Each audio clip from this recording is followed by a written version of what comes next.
Hello student, KP chemistry point में आप सभी का स्वागत है। जैसे कि हमारा एटॉमिक स्ट्रक्चर जो चैप्टर चल रहा है फर्स्ट ईयर क्लास का, उसमें हमने जो पिछली क्लास में डिस्कस किया था, हमने पिछली क्लास में आपको ऑर्बिटल्स एंड ऑर्बिटल्स पढ़ाए थे, सेल्स पढ़ाए थे एंड सब सेल पढ़ाए थे। ठीक है, आज की क्लास में हम डिस्कस करने वाले हैं ऑर्बिटल्स की आकृति, शेप ऑफ ऑर्बिटल। क्लियर है भाई? डी ऑर्बिटल्स की आकृति समझ लीजिए भाई। डी ऑर्बिटल सबसे पहले आप समझे, डी ऑर्बिटल्स में कितने कक्षक होते हैं। डी में हम 10 भरते हैं। जब डी में कितने इलेक्ट्रॉन होते हैं? अधिकतम 10 होते हैं, यानी कि 5 कक्षक होते हैं। किसमें होते हैं? 5 ऑर्बिट्स होते हैं इसमें। 1 2 3 4 5 हो गए। हमें 10 इलेक्ट्रॉन भरना है। जब हमें 10 इलेक्ट्रॉन इसमें बेटा भरना है तो 1 इलेक्ट्रॉन 2 3 4 5 6 7 8 9 और 10।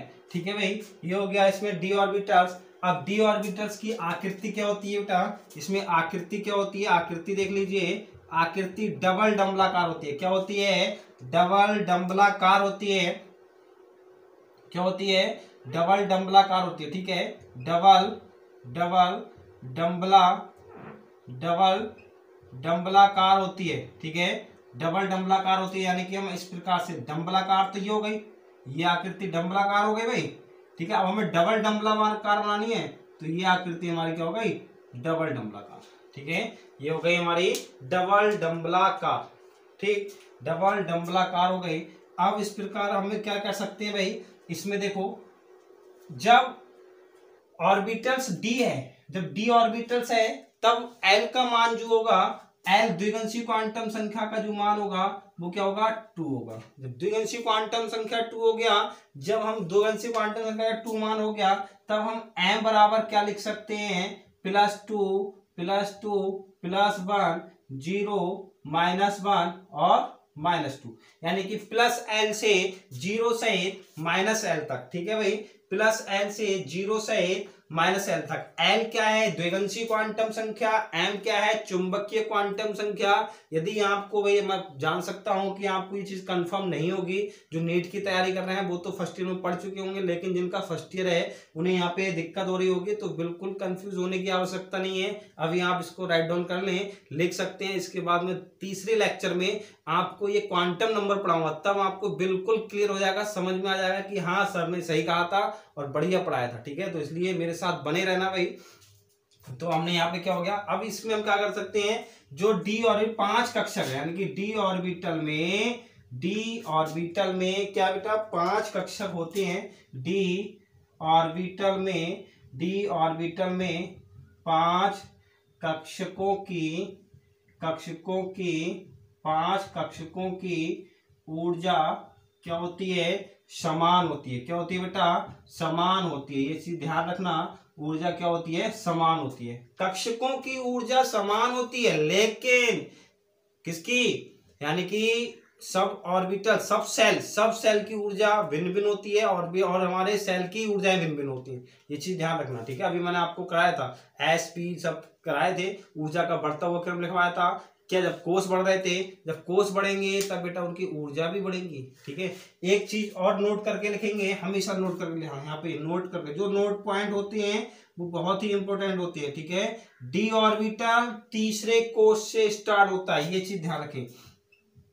डी ऑर्बिटल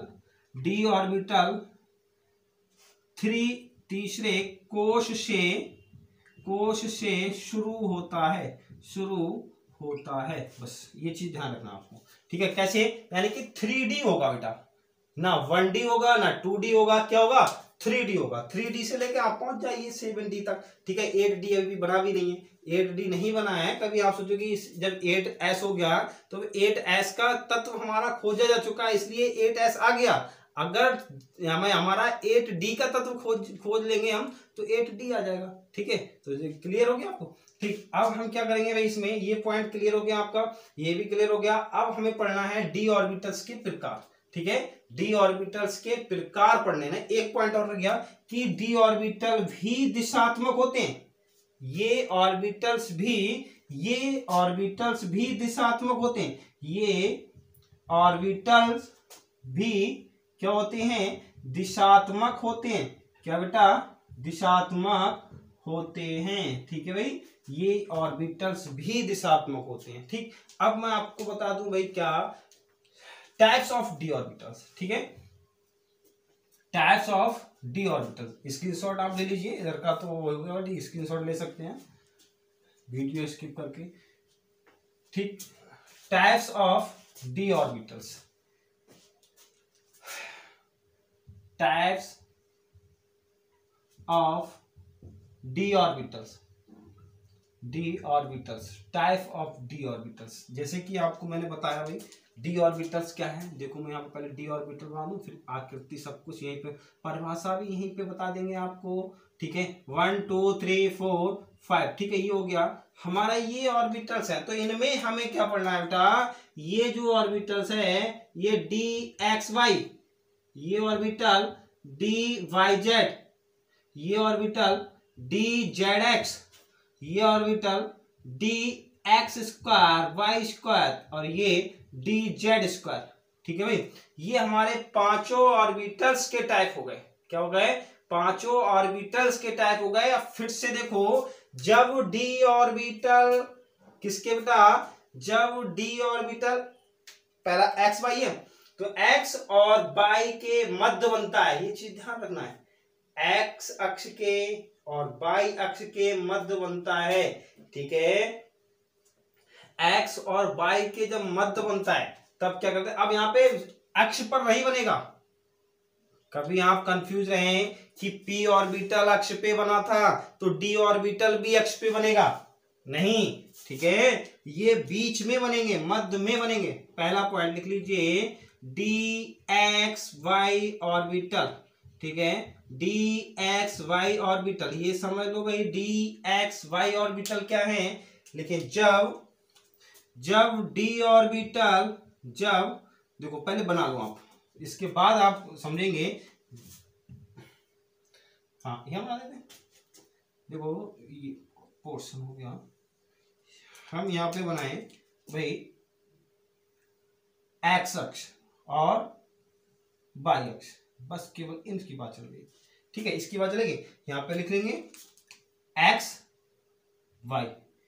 अब यहाँ पे क्या बनेगा बेटा, ये डी ऑर्बिटल जो बनेगा ये एक्स और वाई के मध्य बन गया एक्स। ये जो ऑर्बिटल बना हमारा, ये जो ऑर्बिटल बना, ये हमारा क्या बना, d x y orbital, d x y orbitals. ठीक है भाई, डी एक्स वाई ऑर्बिटल्स।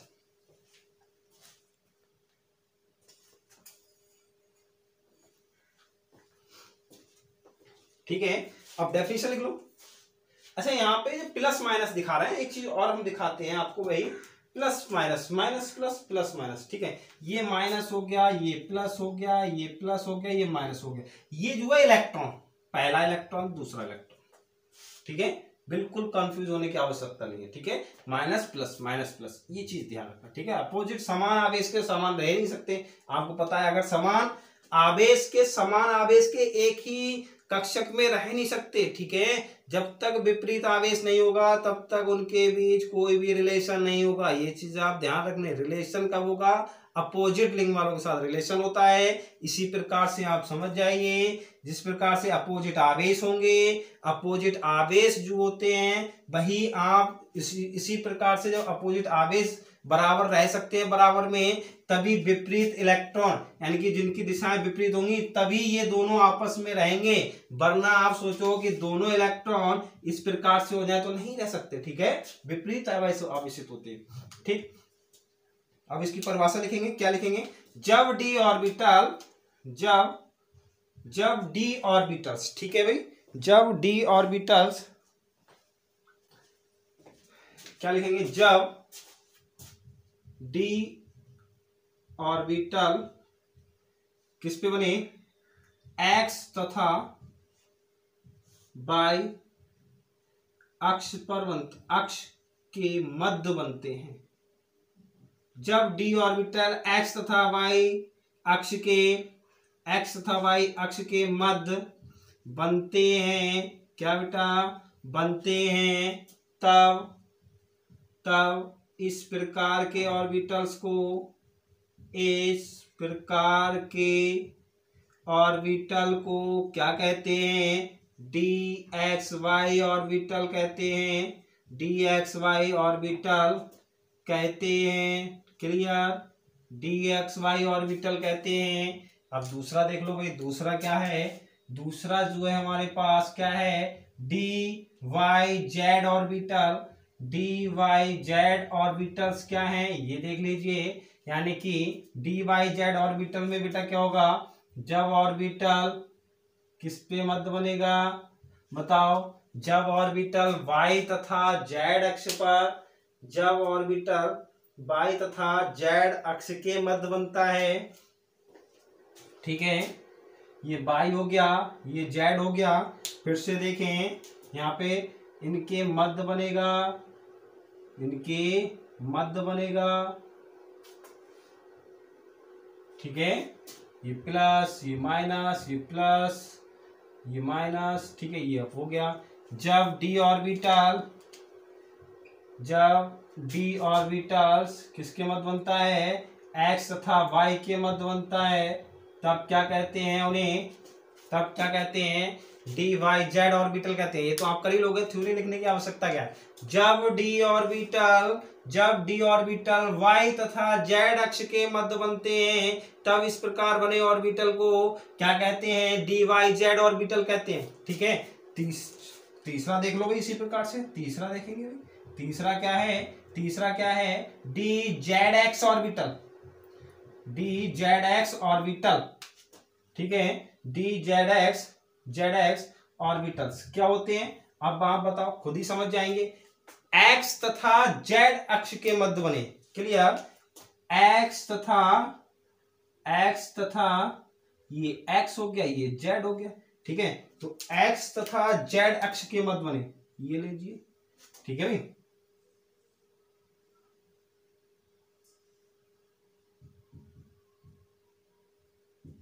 ये क्या हो गया? D z x orbital. क्या हो गया? D z x orbital. Clear? क्या हो गया बेटा? डी जेड एक्स ऑर्बिटल हो गया। जब डी ऑर्बिटल एक्स तथा जेड अक्ष के मध्य बनता है, तब इसे क्या कहते हैं? डी जेड एक्स कहते हैं। क्लियर? डी जेड एक्स कहते हैं। ठीक, अब आपको मैं ये चीज बताऊं, हमारा जो तीसरा टाइप, चौथा टाइप है, ये इंपॉर्टेंट है क्योंकि ये इनसे सबसे डिफरेंट है। क्यों डिफरेंट है ये देख लीजिए। ये अक्ष के मध्य बन रहे थे और ये अक्ष पर बनेंगे। कभी आप सोचो कि दोबारा से x square y square same वैसा ही होगा, नहीं होना है। ठीक है, देखो भाई, चौथा टाइप, यही तो पॉइंट्स होते हैं समझने के लिए। छोटे छोटे पॉइंट्स पूछे जाते हैं नीट एग्जाम में। जो टिपिकल एग्जाम करना हो ना, तो बहुत ही सिंपल पॉइंट पूछ लेंगे। ठीक है, जब सिंपल पॉइंट पूछ लेंगे, बच्चे सिंपल पॉइंट पे ध्यान नहीं देते, एग्जाम टफ हो जाता है। ठीक है, आपसे ये पूछा जाएगा d x square y square, ठीक है, किसके मध्य बनते हैं? किसके मध्य बनते हैं या किस पर बनते हैं? नीचे ऑप्शन में होगा एक्स तथा वाई के मध्य बनते हैं, एक्स तथा वाई अक्ष पर बनते हैं, इनमें से कोई नहीं, ए बी दोनों। कंफ्यूज हो गए? आप बताइए। ठीक है, जब आपने पढ़ाई नहीं होगा या ध्यान नहीं दिया होगा छोटे छोटे पॉइंट पे, तो वहां पे क्वेश्चन गलत हो गया। ठीक है, अब यहाँ पे देखें, D x square by square orbitals, D x square by square orbitals क्या है? देखो भाई, समझो डी एक्स वाई स्क्वायर क्या है। हमने आपको बताया जब ऑर्बिटल एक्स और बाई अक्ष, ये एक्स हो गया बेटा, ये बाई हो गया, बस ये आपको ध्यान रखना है। जब डी ऑर्बिटल एक्स अक्ष पर, अब ये जो बनना है ये बेटा अक्ष पर बनना है, बस आपको ये चीज ध्यान रखना है। ठीक है, ये किस पे बनना है? अक्ष पर बनना है। ठीक है बेटा, किस पे बनेंगे? अक्ष पर बनेंगे। प्लस माइनस, तो ये क्या हो गया? D x square by square. यानी कि जब डी ऑर्बिटल्स किस पर बने? जब डी ऑर्बिटल्स एक्स तथा वाई अक्ष पर बनते हैं, जब डी ऑर्बिटल्स एक्स तथा वाई अक्ष पर बनते हैं, तब उन्हें D x square by square orbitals कहते हैं। Clear? D x square by square कहते हैं। अब हम आपको एक ऑर्बिटल्स और रह गया भाई, डी जेड ऑर्बिटल। क्या है? डी जेड ऑर्बिटल्स रह गया। ठीक है, डी जेड ऑर्बिटल्स में डबल बनेंगे। डी जेड ऑर्बिटल्स, ठीक है, डी जेड स्क्वायर ऑर्बिटल्स, ये देख लो। फिर हम एफ ऑर्बिटल्स पढ़ेंगे, ठीक है। इसमें क्या होगा, इसमें बस छोटा सा अंतर है बेटा, छोटा सा पॉइंट क्या है, केवल बस ये, अब आगे हमें कुछ करना नहीं है। जब हम केवल जेड ही है तो हम केवल जेड एक्स लेंगे, ठीक है, केवल हम क्या लेंगे, जेड लेंगे, साथ में आप चाहो तो एक्स लगा दो, एक्स और ये जेड। इसमें क्या होगा, ये ऑर्बिटल्स पहले देखो ये बना, ठीक है। अब क्या बनेगा, एक छोटा ऑर्बिटल इसमें और बनेगा, बस माइनस प्लस, ठीक है। ये जो बनेगा, बना क्या बना, D Z square orbital, d Z square orbital, ठीक है। ये हमारे डी ऑर्बिटल हो गए, आप स्क्रीनशॉट लेते गए होंगे। और थ्योरी लिखने के लिए आप समझ सकते हैं, थ्योरी यहीं पे जो बोला है हमने वही लैंग्वेज हो गई। आप चाहो तो लिखना है और लैंग्वेज, ठीक है। अगर आपके समझ में आ गया हो तो लिखने की कोई आवश्यकता भी नहीं, अगर लिख लेंगे तो और भी बेस्ट है, क्योंकि लिखा हुआ कभी मिटता नहीं है, ये आप जानते हैं, ठीक है। समझ लेंगे तो 2-4 दिन बाद अगर आप रिविजन नहीं करेंगे तो माइंड से स्किप हो जाएगा, छूट जाएगा, निकल जाएगा। तो इसको रिविजन करने के लिए आप शॉर्ट ट्रिक में या शॉर्ट बेस में थोड़े छोटे नोट्स बनाते रहना, ठीक। अब मैं आपको बताऊं क्या है, ये डी हो गया, एफ ऑर्बिटल्स रह गया, ठीक है। एफ ऑर्बिटल्स की आकृति बेटा जटिल होती है, ठीक है। अभी तक इसकी आकृति कोई भी ज्ञात नहीं हुई है, ठीक है, लेकिन इसके बारे में जो पॉइंट्स हैं वो मैं लिखवा दे रहा हूं आपको। एफ ऑर्बिटल्स की आकृति क्या है वो देख लीजिए, एफ ऑर्बिटल्स की आकृति, ठीक है। हेडिंग ना बनाएंगे नंबर 4, नंबर यानी कि डी, क्या बनाना है, शेप ऑफ एफ ऑर्बिटल्स, क्या बेटा, शेप ऑफ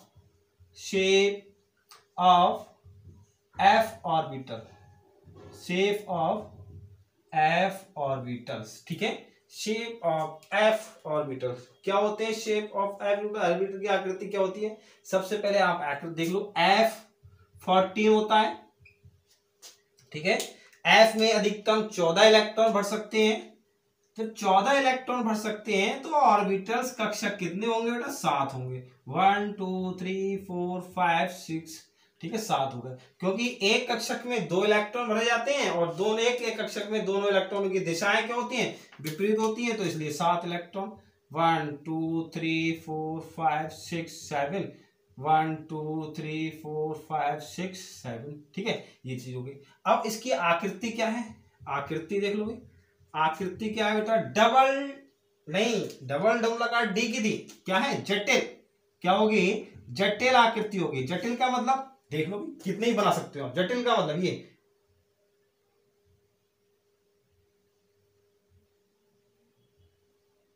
ये जो बन रही है ये जटिल आकृति बन रही बेटा, जटिल आकृति होगी। इसकी आकृति अभी तक निश्चित ही नहीं, कितनी भी बन सकती है, तो जटिल आकृति होगी, ठीक। अब जटिल आकृति होगी और देख लीजिए 14 इलेक्ट्रॉन होते हैं, जटिल आकृति होगी, एम का मान, एल का मान देखो, एल का मान, ठीक है, उसका 2 था तो एल का मान क्या हो गया, यहाँ पे 3 हो गया। जब एल का मान 3 हो गया तो एम का मान देख लीजिए भाई, एम का मान +3 +2 +3 +2 +1 0 -1 -2 और -3, ये जो हो गए हमारे क्या हो गए, एम हो गया, क्या हो गया, एम हो गया, एम हो गया, एल हो गया, एल द्विगंशी, एम क्या हो गया, चुंबकीय, एल द्विगंशी और एम क्या है, चुंबकीय हो गया, ठीक है, ये हो गया। अब हमारा क्या करना है, हमें पी ऑर्बिटल्स देख लो, फिर भी कुल 8 पालियां हैं इसमें, कितनी है, लूप्स कितने होते हैं, 8 होते हैं, और कक्षक जो होते हैं हमारे ये, ठीक है, इसमें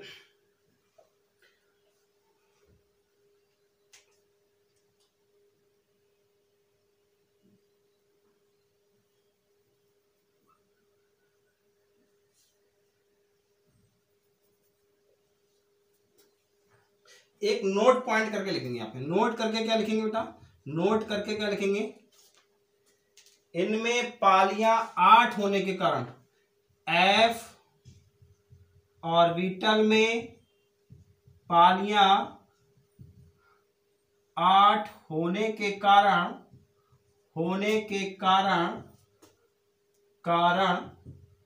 इनकी आकृति डी ब्लॉक से, डी ऑर्बिटल की अपेक्षा डी ऑर्बिटल की अपेक्षा क्या होती है बेटा, जटिल होती है। ठीक है, क्या होती है, जटिल होती है। ठीक है भाई, ये हमारे ऑर्बिटल हो गए। अब हम कल की क्लास में करेंगे, कल की क्लास में डिस्कस करने वाले हैं हुंड का नियम। पहले हुंड्स का नियम पढ़ेंगे, इसके बाद आप वो नियम करेंगे। ठीक है, हुंड्स के नियम में क्या होता है, कैसे प्राप्त करते हैं अनपेड इलेक्ट्रॉन, ज्ञात करने के लिए हुंड्स का नियम लागू होता है।